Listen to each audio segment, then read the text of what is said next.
साथियों, मैं संकेत और आप देख रहे क्रांति की आवाज। आपका परिचय दीजिए। साथियों, मैं प्रोफेसर BS हस्ते नेशनल एट्रोसिटी प्रिवेंशन फोर्स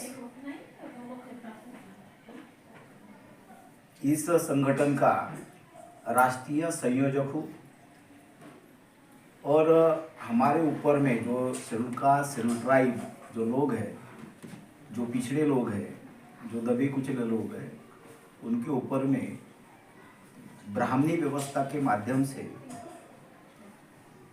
अन्याय अत्याचार एट्रोसिटी जो होती है उससे अपने आप को कैसे बचाना चाहिए और समाज में न्याय, स्वतंत्रता, समानता, बंधुता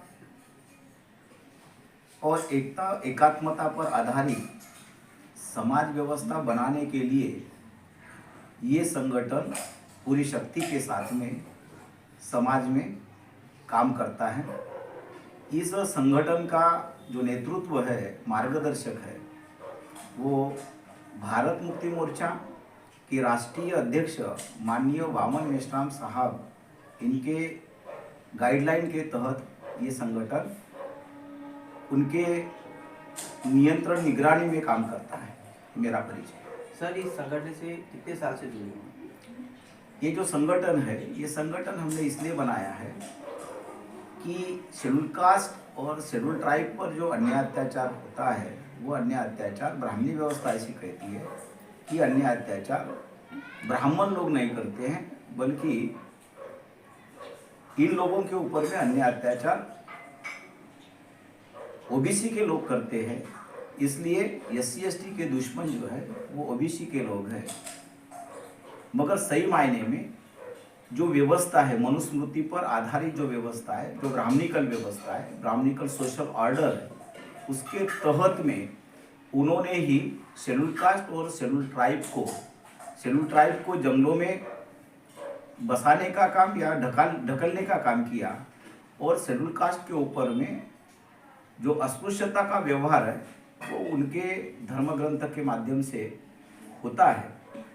इसलिए शेड्यूल कास्ट और शेड्यूल ट्राइब, इनका OBC के साथ में भाईचारा बनना चाहिए, बंधुत्व का वातावरण बनना चाहिए, क्योंकि महापुरुषों ने इन लोगों को एकत्रित करने का कार्यक्रम किया है। इसलिए हम भाईचारा बनाने के लिए गए 5 साल से काम कर रहे हैं। सर, पूरे भारत देश में SC ST के ऊपर जो एट्रोसिटी एक्ट के तहत जो अत्याचार हो रहा है, वो आपका संगठन उनका जो प्रॉब्लम सॉल्व करने से करोगे? सबसे पहले जिन लोगों के ऊपर में एट्रोसिटी होती है, उन्होंने तुरंत जो अपना नियरेस्ट पुलिस स्टेशन है, उस पुलिस स्टेशन में जिसको FIR कहा जाता है, फर्स्ट इंफॉर्मेशन रिपोर्ट, वो तुरंत दर्ज करनी चाहिए।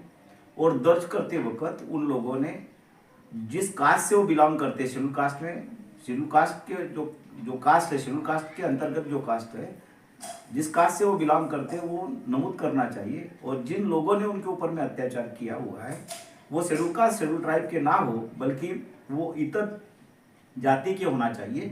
तो उनके ऊपर उनका जाति का नाम लेकर भी हमारे शेड्यूल कास्ट शेड्यूल ट्राइब में नहीं है, ऐसा कहकर रिपोर्ट देना चाहिए। और पुलिस लोगों ने भी, पुलिस ऑफिसर ने भी ये तुरंत रजिस्टर्ड करना चाहिए। ये उनको सुप्रीम कोर्ट के माध्यम से गाइडलाइन दी गई है। आजाद भारत में संविधान होते हुए भी एट्रोसिटी के केसेस क्यों बढ़ रहे हैं सर? ये बहुत महत्वपूर्ण प्रश्न आपने पूछा है। विश्वभूषण विश्व वंदनीय परम पूजनीय डॉक्टर बाबा साहब अम्बेडकर जब संविधान बनाया तो उन्होंने अस्पृश्यता के खिलाफ में ही पूरा उनका जीवन संघर्ष चल रहा था। इसलिए संविधान बनते वक्त ही फंडामेंटल राइट्स में जो आर्टिकल 17 है, उसमें ही एट्रोसिटी खत्म करने का प्रावधान है।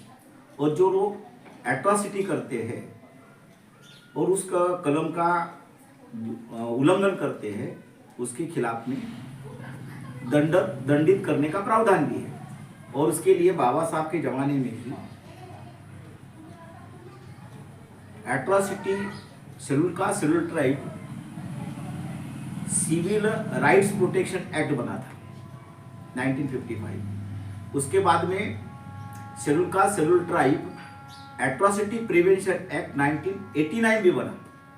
ये कानून होने के बावजूद भी और संसद के माध्यम से और इसको ज़्यादा मजबूती देने का काम भी संसद के माध्यम से होता है, मगर एट्रॉसिटी खत्म होने का नाम नहीं हो रहा है, बल्कि बढ़ रही है। इसका अगर महत्वपूर्ण काम कहीं है तो जो ब्राह्मणी व्यवस्था है, भारत में जो ब्राह्मणी व्यवस्था है और ब्राह्मणवाद है, ब्राह्मणी व्यवस्था में ब्राह्मणवाद है और ब्राह्मणवाद का एक धर्म ग्रंथ है।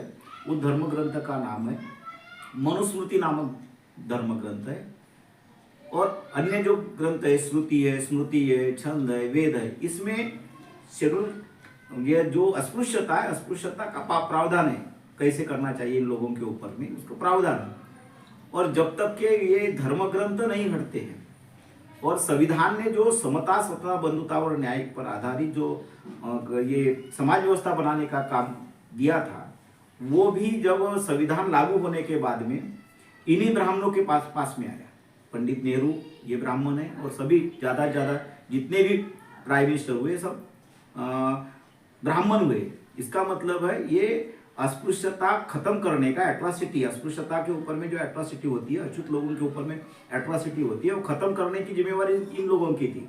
मगर आज तक के उन्होंने एट्रॉसिटी खत्म करने के लिए जागरण करने का काम, प्रबोधन करने का काम और जो धर्म ग्रंथ ही उसको प्रोत्साहित करता है, उसको खत्म करने के लिए इन लोगों ने कोई काम नहीं किया। इसलिए एट्रॉसिटी दिन ब दिन बढ़ रही है। एक दूसरी महत्वपूर्ण, अभी जो ईवीएम के माध्यम से, क्योंकि हमारा वोट था, वोट के माध्यम से हम प्रतिनिधित्व या वोट के माध्यम से हम अस्पृश्यता खत्म करने के लिए, अछूतपन खत्म करने के लिए प्रयास कर सकते थे, मगर ईवीएम के माध्यम से हमारे वोट की चोरी होती है, इसलिए वो हमको मानते ही नहीं, मताधिकार मानते नहीं है। इसलिए ईवीएम आज की मनुस्मृति, आधुनिक मनुस्मृति है। और आधुनिक मनुस्मृति में जो बुद्धिस्ट लोग थे, ये बुद्धिस्ट लोग को ही अछूत कहा गया है और अछूत का निर्मित ही उनसे हुई।